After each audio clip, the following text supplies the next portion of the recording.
The silenced moon. The Viridian warships formed a perfect crescent around Lumina 7, their hulls gleaming in the light of the twin suns. 27 vessels, each bristling with plasma cannons and quantum torpedoes, maintained a blockade so tight that not even light seemed to escape. The small mining moon had been under siege for 13 cycles, its crystalline shield dome flickering weakly under the continuous bombardment. High Admiral Krell stood on the command deck of his flagship, the Sovereign Fang. His four eyes narrowed as he watched the shield's integrity drop to critical levels. The Lumina were known throughout the galaxy as peaceful architects and terraformers, their bodies of translucent silicon allowing them to withstand harsh environments where other species would perish. This particular settlement had stumbled upon the largest deposit of quantum crystals in the Outer Rim, crystals that could power the Viridian fleet for a century. "Status report," Krell demanded, his scaled skin shifting from emerald to a deep blue of anticipation. First Officer Nexra approached, her movements precise and efficient. "The shield will collapse within the hour, Admiral. Our jammers have blocked all standard communication channels. No distress signals have escaped." Krell's mouth stretched into what passed for a smile in his species. "Excellent. The Lumina possess no military capability. Once the shield falls, we secure the crystal mines with minimal damage." "There is one anomaly, Admiral," Nexra said, hesitation evident in her voice. "Before our jammers were fully operational, our sensors detected an unusual burst of energy." "Elaborate," Krell said sharply. "It wasn't a standard distress beacon. The energy signature doesn't match any known communication protocol in our database." Krell dismissed her concern with a wave of his clawed hand. "The Lumina are desperate. They're attempting to fool our systems with random energy bursts. Continue the assault." On the surface of Lumina 7, beneath the failing shield, 5,000 Lumina huddled in their crystalline city. Elder Sarathi stood in the communication hub, her transparent body pulsing with fading bioluminescence, a sign of her people's dwindling energy reserves. "Was the signal sent?" she asked the younger Lumina at the console. "Yes, Elder," he replied, his voice like wind through crystal. "We used the quantum entanglement node provided by the humans. It cannot be blocked or detected by conventional means." Sarathi's light pulsed brighter for a moment. "Then we have hope." Back on the Sovereign Fang, the bridge crew worked with military precision. The Viridian Empire had conquered 17 systems in the past decade, their technological superiority and ruthless efficiency making them the dominant power in this sector of the galaxy. No one challenged them anymore. Most worlds surrendered at the first sight of their fleet. "Admiral," the sensor officer called, her scales shifting to an alarmed yellow. Something just entered the system. On the main view screen, a single object appeared, moving at impossible speed toward their position. The Viridian sensor arrays struggled to track it, its trajectory defying standard physics. "Classification?" Krell demanded. "Unknown, sir. Size comparable to a scout vessel, but the energy readings..." The officer paused, recalibrating her equipment. "The energy readings are off the scale," Krell chittered in annoyance. "A single vessel? Perhaps a foolish Lumina ally. Target and destroy it." Before the weapons officer could comply, the unidentified ship decelerated instantly, coming to a complete stop between the Viridian fleet and Lumina 7. The sensors finally resolved its image, a sleek obsidian vessel with minimal markings. 2 words were emblazoned on its hull in multiple galactic languages: "Human response." "They're broadcasting on all frequencies, Admiral," the communications officer reported. "Let me hear it," Krell ordered. A calm, measured voice filled the bridge. "Viridian vessels, this is Earth Emergency Response Unit 17. We have received a distress signal from the Lumina settlement on this moon. Power down your weapons and withdraw immediately. This is your only warning." For a moment, silence fell across the bridge, followed by ripples of laughter from the crew. Krell himself chittered in amusement. "Humans," he said, savoring the word. "I've heard stories. A bipedal species from a backwater system who only achieved FTL capability 3 decades ago." He turned to his weapons officer. "Target the vessel. Make an example of them." 3 Viridian destroyers broke formation, surrounding the tiny human ship. They fired simultaneously, their plasma beams converging on the point where the vessel hung motionless against the stars. What happened next would be studied by military strategists throughout the galaxy for centuries to come. The human vessel didn't evade. Instead, the space around it seemed to warp and distort. The plasma beams, encountering this distortion, curved and twisted before striking each other. The resulting energy cascade flowed back into the Viridian ships, overloading their systems. 2 destroyers exploded in silent bursts of blue flame. The third spun wildly, its systems failing catastrophically. Before the Viridian fleet could react, the human vessel transformed. Plates shifted, sections unfolded, revealing weapon systems that hadn't registered on any sensors. Within seconds, what had appeared to be a small response ship had reconfigured into a modular battle station, bristling with technology, unlike anything the Viridians had encountered. "All vessels, open fire!" Krell roared, his scales now a pale gray of fear. The remaining Viridian ships unleashed everything they had: plasma cannons, quantum torpedoes, particle beams. Not a single shot reached its target. Instead, pinpoints of light emerged from the human battle station, streaking toward each Viridian ship with perfect precision. Where they struck, Viridian systems simply stopped functioning. Weapons, propulsion, shields, all went dark. Within 30 seconds, the entire Viridian armada floated dead in space, only life support systems still operational. The human vessel broadcast again. "This settlement is now under human protection. We have disabled your vessels. Your life support will continue functioning for 1 standard month, allowing sufficient time for rescue. Do not attempt to reactivate your weapons." On the bridge of the Sovereign Fang, emergency lighting cast an eerie red glow over the stunned crew. Krell stood motionless, his scales now white with shock and disbelief. His personal communication device activated, projecting a hologram onto the bridge. A human figure appeared, smaller than a Viridian, with soft features and no natural armor. The human wore a simple dark uniform with minimal insignia. "Admiral Krell," the human said, "I am Captain Sora Nakamura of the Earth Protectorate. I believe we should discuss the future of Viridian-human relations." "How?" Krell managed to say, his voice barely a whisper. "You're just humans. Your species has barely left your home system."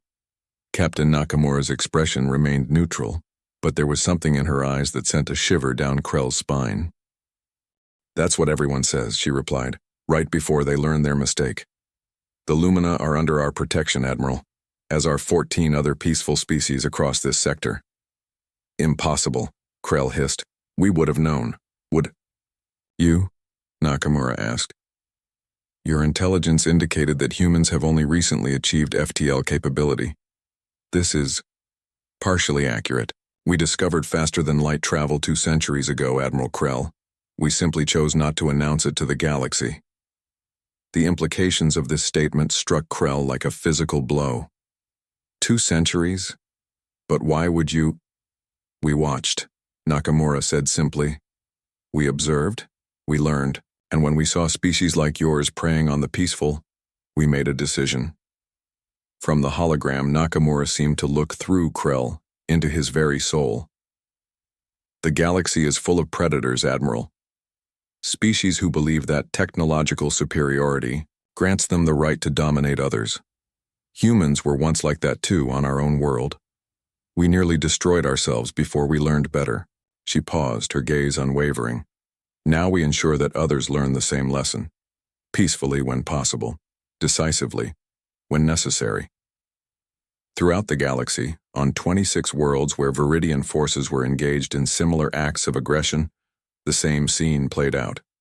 Single human vessels appeared, disabled entire fleets, and delivered the same message.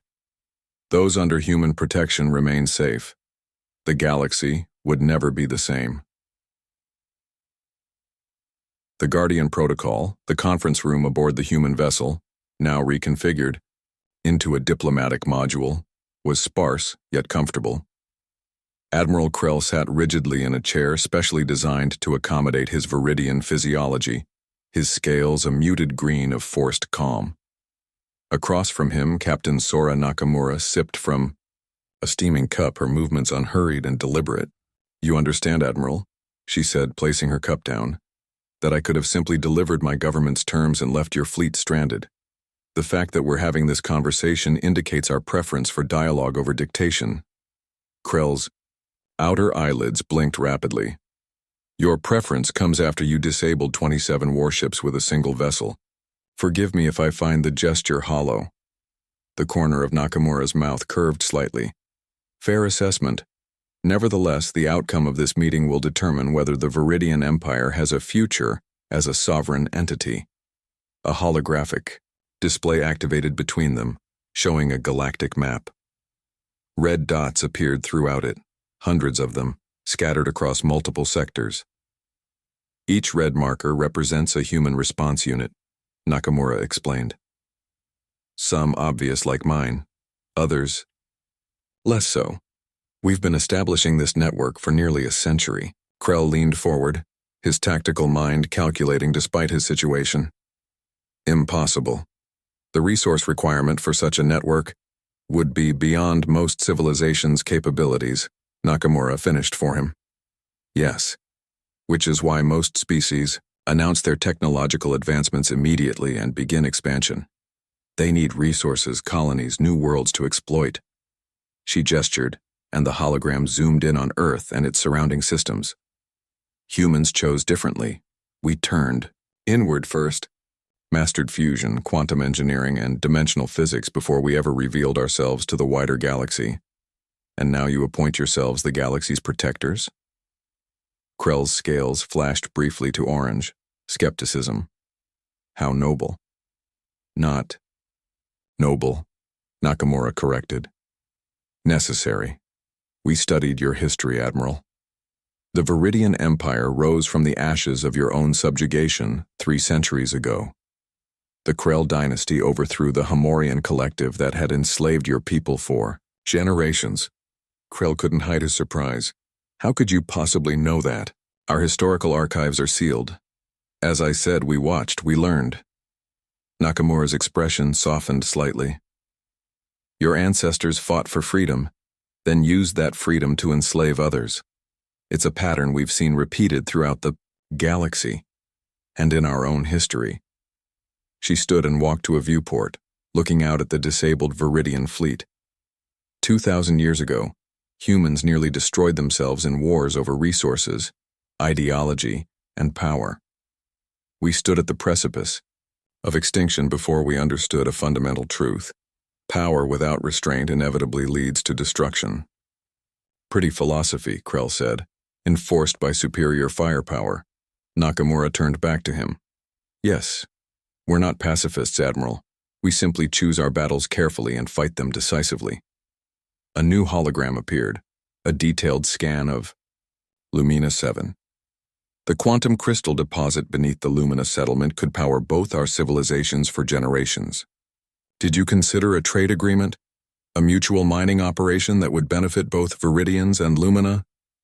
Krell's scales shifted uncomfortably. The Viridian Empire does not negotiate with lesser species. And that, Nakamura said quietly, is why we intervened. While they spoke, thousands of light years away, the impact of human intervention was already reshaping galactic politics. On the Viridian homeworld of Krylax Prime, the High Command had received reports of their fleet's defeat. Similar reports poured in from every front where Viridian forces were engaged. In the High Command's secure bunker, Strategic Director Voss addressed the Emergency Council, her scales a deep purple of crisis. 26 fleets disabled simultaneously, she reported. No casualties reported, but every vessel is completely non-operational. Communications remain intact, allowing our commanders to report their situation. Supreme Leader Drax, the massive patriarch of the Krell dynasty, rose from his throne. These humans, they could have destroyed our fleets entirely? Yes, Supreme Leader. According to Admiral Krell's report, the human technology appears to selectively target systems. They specifically disabled weapons and propulsion while leaving life support and communications operational. A message, Drax rumbled. They wanted us alive to witness our defeat and spread word of their power. Back on the human vessel, Nakamura activated a new holographic display. This is our proposal, Admiral. The Human Protectorate offers the Viridian Empire full partnership in what we call the Guardian Protocol. The display showed a complex treaty document alongside resource-sharing agreements and technological exchange protocols. In exchange for withdrawing your forces from non-combatant worlds and recognizing the autonomy of the species you've subjugated, we offer access to certain human technologies. Medical advances, clean energy systems, terraforming techniques, tools, for creation rather than destruction. Krell's scales shifted through colors rapidly as he processed the implications. And if we refuse? Nakamura's expression remained neutral. Then every Viridian vessel, installation, and military outpost throughout the galaxy will be disabled. Your empire will collapse within days as subject worlds realize your powerlessness. She let the words hang in the air before continuing more gently. But that's not what we want, Admiral. Viridians are brilliant engineers and strategists. Your people have much to offer the galaxy, if you can break the cycle of conquest. Krell stood abruptly, his imposing height forcing him to hunch slightly under the ceiling.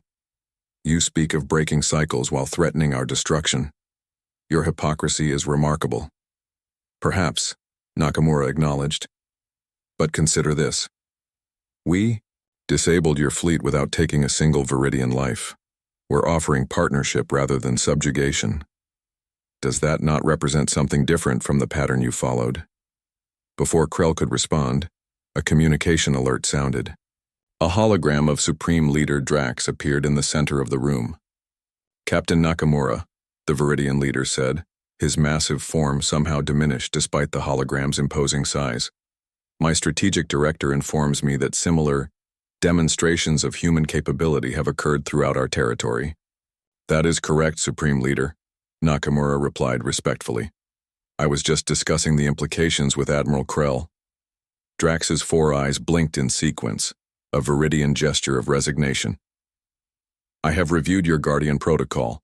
The High Command is prepared to consider its terms. Krell's scales flashed white with shock. Supreme Leader, with respect. The decision is made, Admiral. Drax interrupted. 26 fleets disabled simultaneously. No casualties. No destruction, just complete neutralization of our military capability. His scales settled into a calm blue. The humans could have annihilated us. Instead, they offer partnership. We would be fools to refuse. 3 standard months later, representatives from 17 species gathered on neutral ground, a space station orbiting an uninhabited world at the borders of multiple territories. The signing of the Guardian Protocol marked a fundamental shift in galactic politics. Admiral Krell, now serving as the Viridian ambassador to the Human Protectorate, stood beside Captain Nakamura as they watched the ceremony. You realize, he said quietly, that many species still resent this arrangement. They view humans as self-appointed police enforcing their vision of order. Nakamura nodded. It's a valid criticism. Power corrupts, regardless of intention. That's why the protocol includes oversight from all signatory species, including transition mechanisms to distribute Guardian responsibilities once certain benchmarks are met.